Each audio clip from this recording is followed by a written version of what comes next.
helping you find your happiness, how to deal with rejection. Today, we're going to talk about something we've all faced at some point: rejection. Whether it's in our personal lives, careers, or creative pursuits, rejection can be tough to handle. But don't worry, I'm here to share some strategies that can help you not just cope with rejection, but actually grow from it. Let's start by acknowledging that rejection hurts. It's natural to feel disappointed, sad, or even angry when we're rejected. These feelings are valid, and it's important to give yourself permission to experience them. However, the key is not to let these emotions consume you or define your worth. One of the most effective ways to deal with rejection is to reframe it as a learning opportunity. Instead of seeing it as a failure, try to view it as valuable feedback. For example, if you didn't get that job you applied for, ask yourself, what can I learn from this experience? Maybe you need to improve certain skills, or perhaps this rejection is steering you towards a better opportunity that's more aligned with your goals. Later in this video, I'll share a surprising scientific finding about rejection that might completely change how you view it. So, stick around for that. Another powerful strategy for dealing with rejection is to practice self-compassion. Often, when we face rejection, we become our own harshest critics. We might tell ourselves we're not good enough or that we'll never succeed. But imagine if your best friend was in your situation. Would you speak to them that way? Of course not. So treat yourself with the same kindness as you'd treat a friend. Remind yourself that rejection is a universal experience and doesn't diminish your value as a person. It's also helpful to build resilience by exposing yourself to small rejections regularly. This might sound counterintuitive, but hear me out.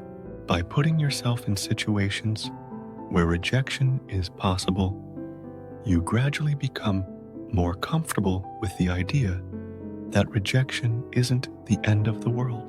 For instance, you could try asking for a small discount at a store or striking up a conversation with a stranger. Even if you get rejected, you'll realize that life goes on and you're stronger than you thought. Now, let's talk about that scientific finding I promised earlier.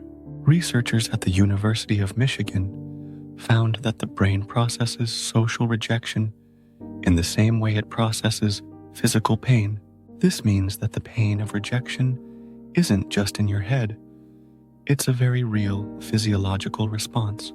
Understanding this can help us be more compassionate with ourselves when we're dealing with rejection. Another important aspect of handling rejection is to maintain perspective. It's easy to catastrophize and think that one rejection will ruin everything. But in reality, most rejections are just temporary setbacks. Try to step back and look at the bigger picture. Will this rejection matter in a week, say, a month, a year? Often, you'll find that its impact diminishes over time. It's also crucial to separate the rejection from your self-worth. Remember, being rejected doesn't lower your self-worth. It simply means that in this scenario, things didn't work out. Your value as a person isn't determined by external validation or acceptance. One practical tip that can help is to create a rejection resume. This is a document where you list all the rejections you've faced, along with what you learned from each experience. Not only does this help you track your growth, but it also serves as a reminder of your resilience. You might be surprised to see how many rejections you've already overcome. Another strategy is to seek support from others. Sharing your experiences with friends, family, or a support group can provide comfort and perspective.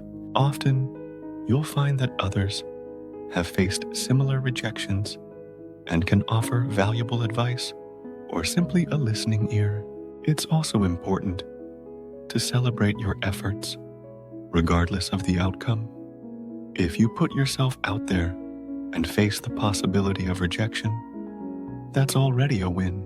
Many people let the fear of rejection hold them back from even trying. By taking action, you're already ahead of the game. Lastly, remember that some of the most successful people in history faced numerous rejections before achieving their goals. The author J.K. Rowling's bestseller Harry Potter was rejected by 12 publishers before it was accepted. Stephen King's first novel, Carrie, was rejected 30 times. These stories remind us that rejection isn't the end of the road. It's often just a part of the journey to success.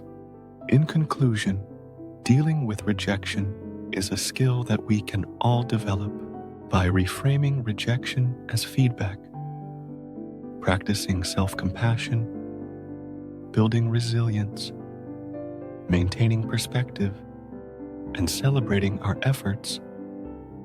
We can not only cope with rejection, but use it as a stepping stone to personal growth and success. Remember, every rejection is bringing you one step closer to acceptance.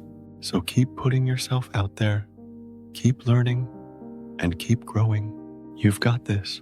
If you enjoyed this video, please give it a thumbs up. Also, share it with your friends so we can bring you more ideas. For more videos like this to help elevate your happiness, hit the subscribe button and click on the notification bell so you get notified of our next post. Thanks for watching.